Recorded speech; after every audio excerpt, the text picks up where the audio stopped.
Fala pessoal, aqui é Totti Cavalcante, essa é a aula 18 do curso de Scikit-Learn. Vamos para a parte aí de avaliação qualitativa. Antes a gente vai relembrar um pouco o que a gente fez na aula passada, né? Que foi a avaliação quantitativa, que está ligado mais à parte de números, né? Média, mediana, porcentagem. E só para a gente ver a diferença entre os dois tipos de análise, né?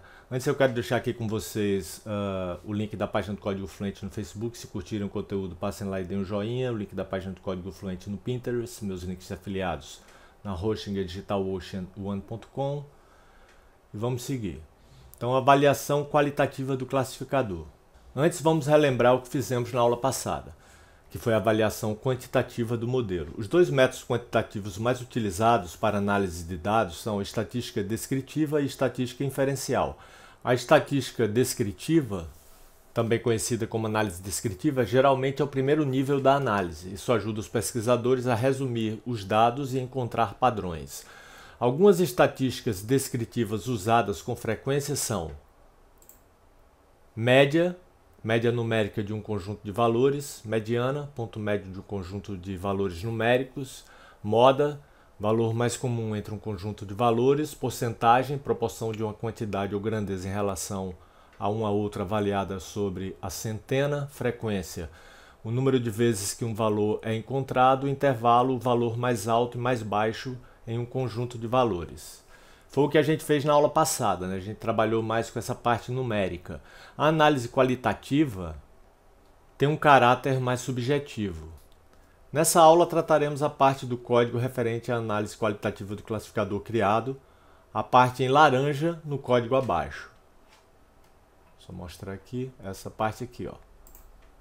Começa com esse comentário aqui, avaliação qualitativa das previsões usando o Matplotlib.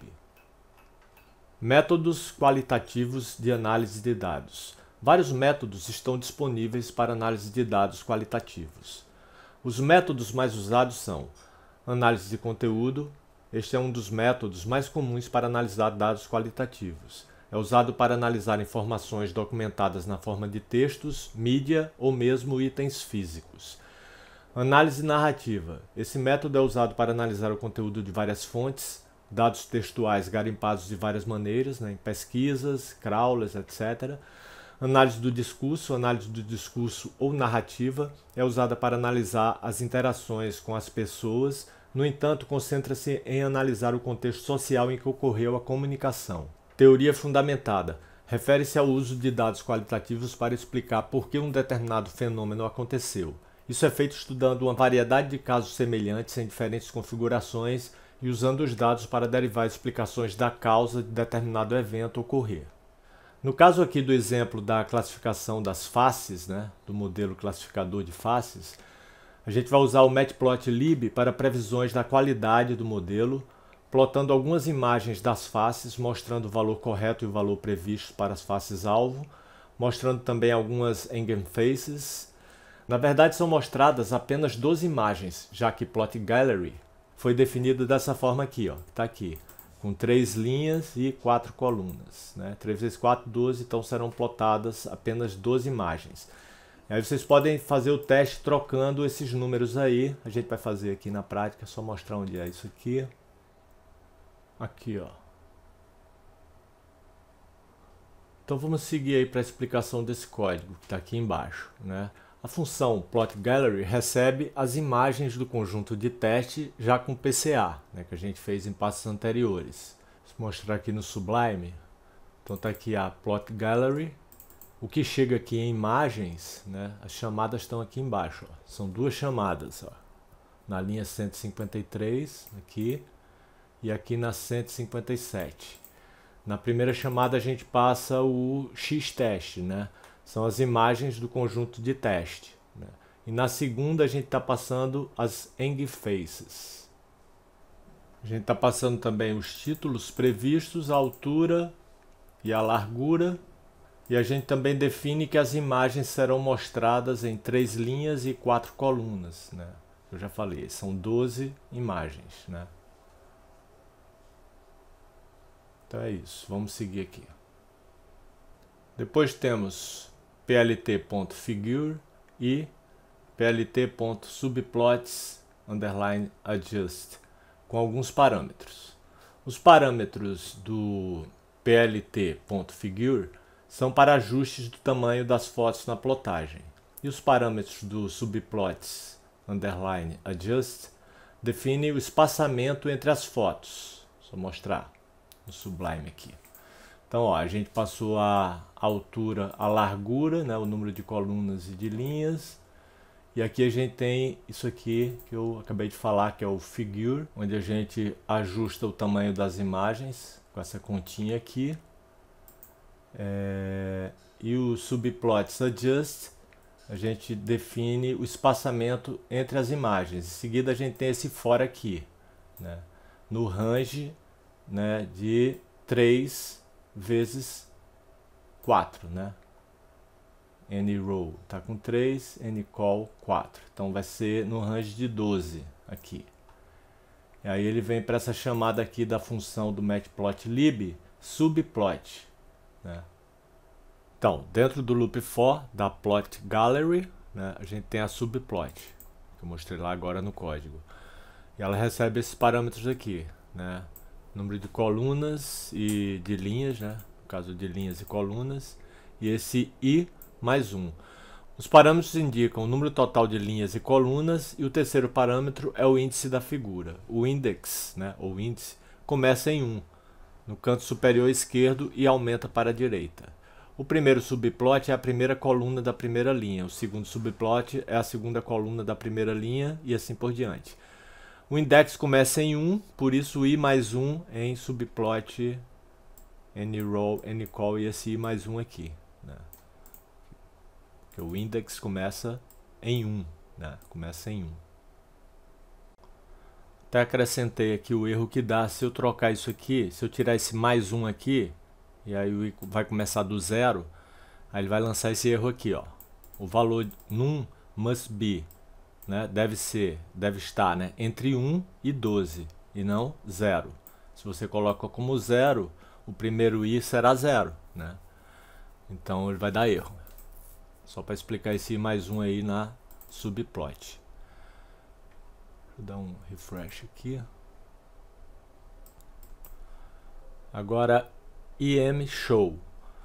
A função matplotlib imshow, né, imshow, cria uma imagem a partir de uma matriz NumPy bidimensional. A imagem terá um quadrado para cada elemento da matriz. A cor de cada quadrado é determinada pelo valor do elemento da matriz correspondente e pelo mapa de cores usado no imshow. No caso do nosso exemplo, um gray, né, escala de cinza, né, PB, preto e branco. Eu coloquei essa imagem aqui só para a gente entender melhor isso que eu falei aqui, né? Dos quadrados, né, que representam as imagens, né, os pixels. E o CMap ele mapeia, né? No caso aqui a gente está usando o gray, então as nossas faces vão estar em PB, né, em preto e branco. Né? Mas o que o CMap faz é traduzir, né, a informação numérica de uma imagem, né, porque o computador ele enxerga as imagens através de números, e ele traz para uma forma mais humana, né, de enxergar as coisas, porque se a gente olhar só os números ali a gente não vai entender nada. E o CMap ele mapeia as cores de forma que a gente consiga enxergar a imagem representada lá pelos números. O CMap vai mapear os valores numéricos para cada quadrado, pixel, né, correspondente, referentes às intensidades das cores vermelho, verde e azul, RGB, entre 0 e 1, se for imagem colorida, ou intensidade de cinza, se for preto e branco. Só corrigir aqui que ficou errado. Corrigir aqui, ou intensidade de cinza, se for preto e branco. Quando uma imagem tem forma MN3 ou MN4, né, onde a gente passa aqui um terceiro parâmetro, os valores são interpretados como valores RGB ou RGBA. Nesse caso, o CMap é ignorado. No exemplo que estamos trabalhando das imagens de faces, o formato das imagens é uma matriz M por N. Então vamos pegar aí, só para a gente ver, uma imagem qualquer, no caso aqui a imagem da posição 2 no conjunto de teste para a gente ver a matriz, né? Então os pixels, ó, eles são representados, né, dessa forma aqui, ó, com números, né? E esse reticência aqui é porque são, para cada elemento, né, para cada imagem, a gente tem várias propriedades, ou seja, vários quadradinhos desse, né? Um monte de quadradinho. Então, para não mostrar tudo aqui, ele coloca essa reticência, né? E como são muitos registros, né, muitas linhas de registros, né, muitas imagens, tem esse reticência aqui também, ele mostra só o início e o final da saída, né? Então, ó, o que a gente está fazendo, a gente está pegando a imagem 2 lá do conjunto de teste, né, chamando o reshape, passando a altura, né, e a largura, e a saída vai ser isso daqui. E aí o CMap vai pegar esses números e transformar numa coisa assim, se for PB, né? No nosso caso é PB, porque a gente está usando, cadê, num código, só mostrar aqui, melhor mostrar aqui no Sublime. Peraí, deixa eu voltar aqui. Ó, o CMap que a gente está usando é Gray, de cinza. Então a imagem vai ser representada dessa forma aqui, né? Em preto e branco. A gente já viu aqui, ó, né? Preto e branco. Nesse caso, como temos uma matriz da forma M por N, o CMap é quem controla o mapa de cores usado para exibir as imagens, né? Vamos fazer isso aí na prática, essa parte aqui, só para a gente ver. Rodar o código todo, né, para a gente carregar a base e tudo mais e poder fazer isso aí. Então, para rodar o código, eu estou aqui com o terminal do Anaconda aberto. Vou digitar Python. Pronto, estou com o terminal Python. E agora eu vou copiar o código todo e vou rodar tudo.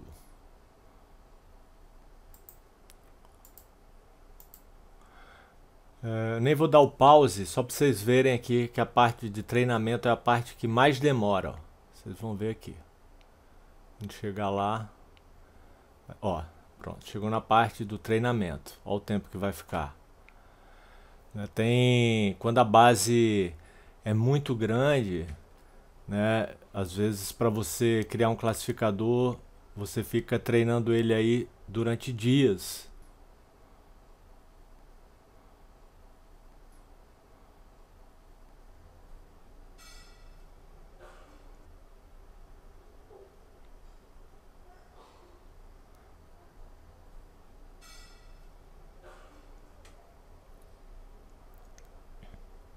Ó, passou.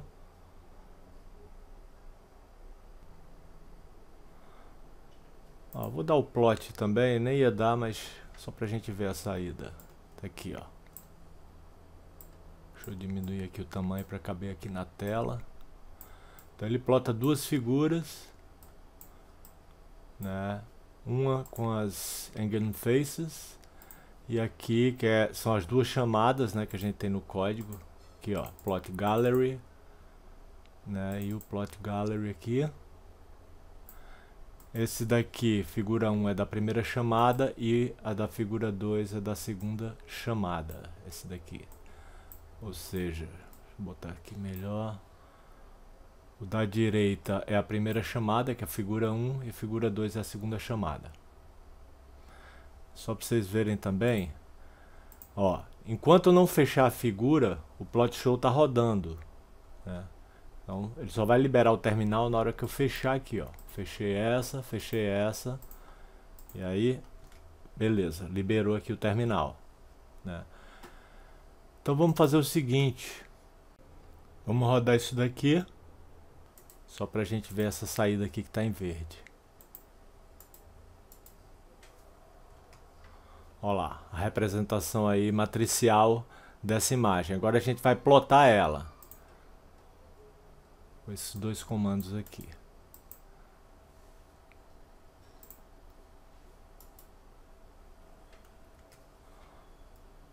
Olha, a imagem 2, esse cara é daqui. Vamos trocar, vamos fazer uma experiência, vamos fechar a imagem para poder liberar aqui o terminal. Vamos plotar, vamos ver quem é a imagem 3.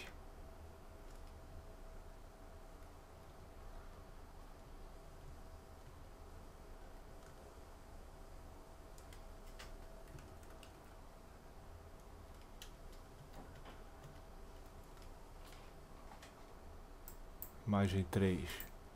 E aí você pode fazer a experiência, imagem por imagem.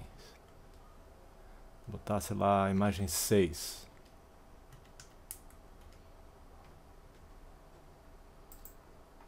Enfim, voltando aí ao CMap, né? No caso do exemplo que estamos vendo, como temos uma matriz M por N, o CMap é quem controla o mapa de cores usado para exibir as imagens. Depois a gente tem a Title, né? PLT Title, define um título para os eixos, né? Ela tem um parâmetro size 12 que se refere ao tamanho da fonte do title. Xticks e Yticks obtém as localizações das etiquetas, né, os labels do eixo X, a Xticks, e a Yticks obtém as localizações, né, as etiquetas, os labels, né, do eixo Y. E com isso a gente encerra a análise da Plot Gallery. Essa função aqui. E a gente vai agora para Title. A Title eu vou explicar direto aqui no Sublime, né? Ela recebe as predições, né? As classificações que o classificador fez em cima do conjunto de testes, e a gente recebe o Y-teste que tem as respostas corretas, né? Aqui é o Target Names, né? São os nomes, são as classes alvo, né? São aqueles caras, né, que eu já mostrei. Vou mostrar aqui. Opa, não sei se foi nessa aula ou na aula passada que eu falei disso. Acho que foi na aula passada. Enfim, é uma lista de 7 pessoas. Acho que é mais fácil a gente... Deixa eu ver aqui. Target Names. Opa. Essas são as classes aí que a gente vai prever, né? Que o classificador da gente está prevendo. Então são esses caras aqui que estão em Target Names. E o I é o índice, né? Porque ela recebe na chamada aqui, ó. O Prediction Titles, ele vai chamar a title I vezes aqui dentro desse List Comprehension, né? Então ele vai passar, ó, na chamada aqui da title, ele passa o YPred, passa o YTest, o Target Names e o I, que vai chegar aqui nesse izinho daqui. Então vai chegar um por vez aqui na title. Aí aqui, ó, nessa linha aqui, botei até aqui nos comentários, né? Vamos pegar um cara aqui, ó, qualquer. Vamos dizer aqui, ó, que o Target Names na posição YPred I seja George W. Bush, né? Definir o parâmetro MaxSplit com 1, né, no RSplit, aqui, ó, retornará uma lista com 2 elementos. Então, no caso de George W. Bush, né, que tem 3 palavras separadas aqui, ó, por espaço, ele vai dividir isso aqui só em 2 pedaços, porque a gente está passando aqui o 1. Né, então, ele vai dividir em Bush, né, porque tem esse menos 1 aqui, e o primeiro elemento vai ser George W. Então, vai ficar dessa forma que está aqui, ó. Se eu não passasse nada, deixasse só o espaço aqui, ele ia transformar em 3 elementos. Ia ser George, o outro elemento ia ser W e o terceiro elemento ia ser Bush. Né?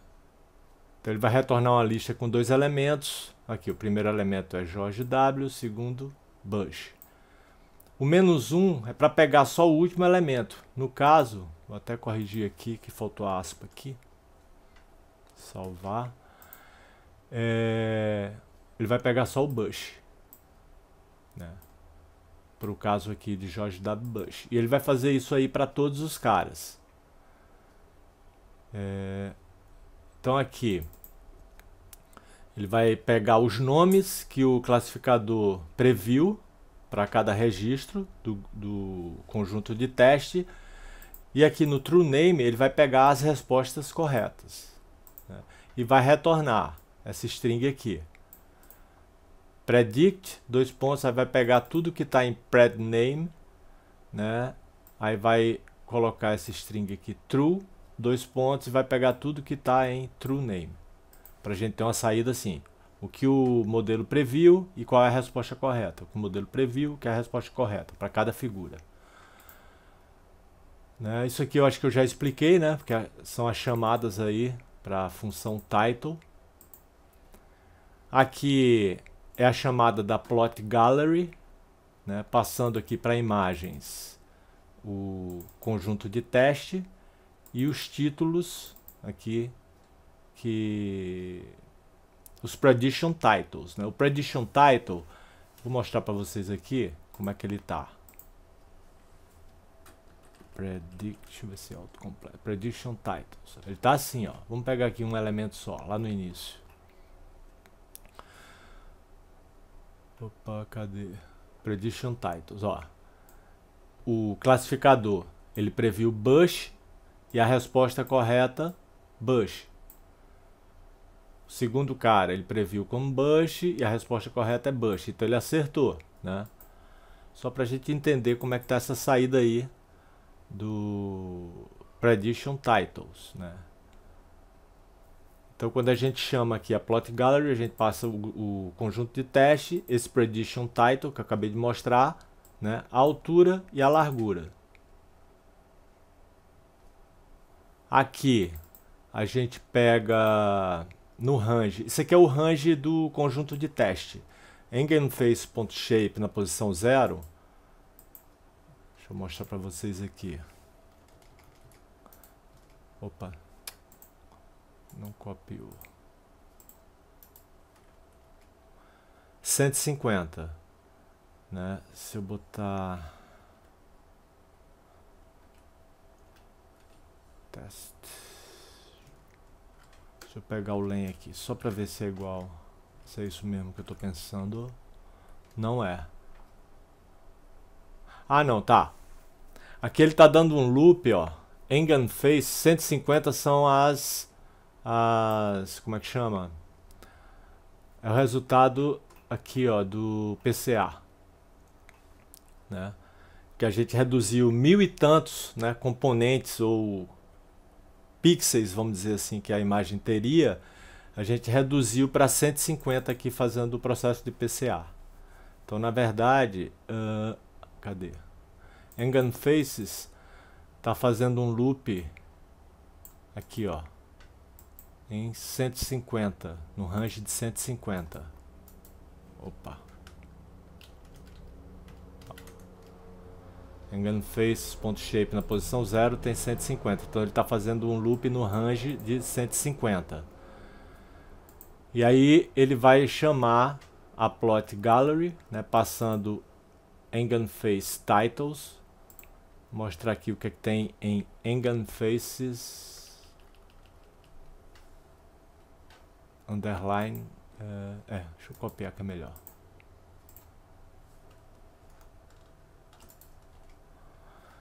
Então, ó, EngainFace 0, 1, 2, né? Por quê? Porque a gente está no range até 150. Se eu começasse de 1 aqui, por exemplo,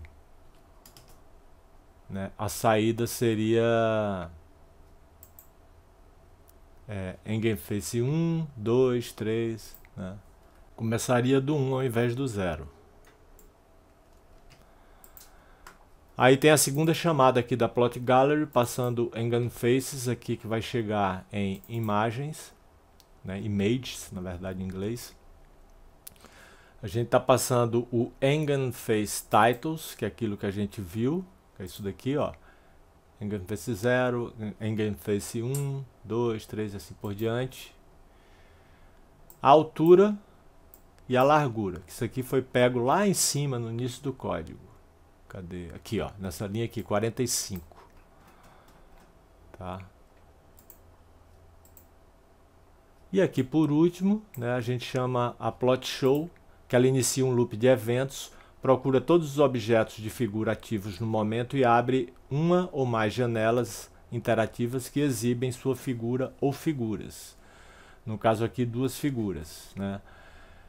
Então é por isso que, como é um loop de eventos, por isso que o terminal fica preso até que a gente feche as imagens e aí o terminal, né, é liberado aqui, esse terminal. Então, na verdade, tudo que eu falei está explicado aqui no restante do texto, do post, né? Dizendo aqui, ó, foi usado o list comprehension para o prediction titles. As target names eu já falei também, né? Que são os 7 caras, 1, 2, 3, 4, 5, 6, 7 caras, né? Mais representados no banco de dados, nesse banco de dados LFW, né?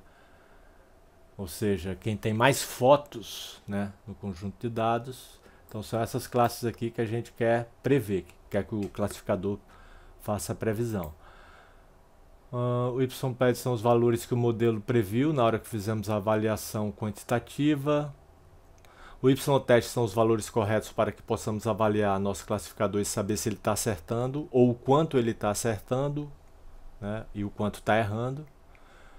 Eu falei aí já das chamadas da Plot Gallery, as duas chamadas, Plot Show. E é isso, a gente chega ao final aí desse exemplo do Plot Face Recognition, lá do Scikit-Learn. Novamente eu deixo aí com vocês o link da página do Código Fluente no Facebook. Se curtirem, passem lá e dêem um joinha. O link da página do Código Fluente no Pinterest. Meus links de afiliados na Hosting, DigitalOcean e One.com. Lá embaixo tem um link para doações. É isso, obrigado, até a próxima e bons estudos!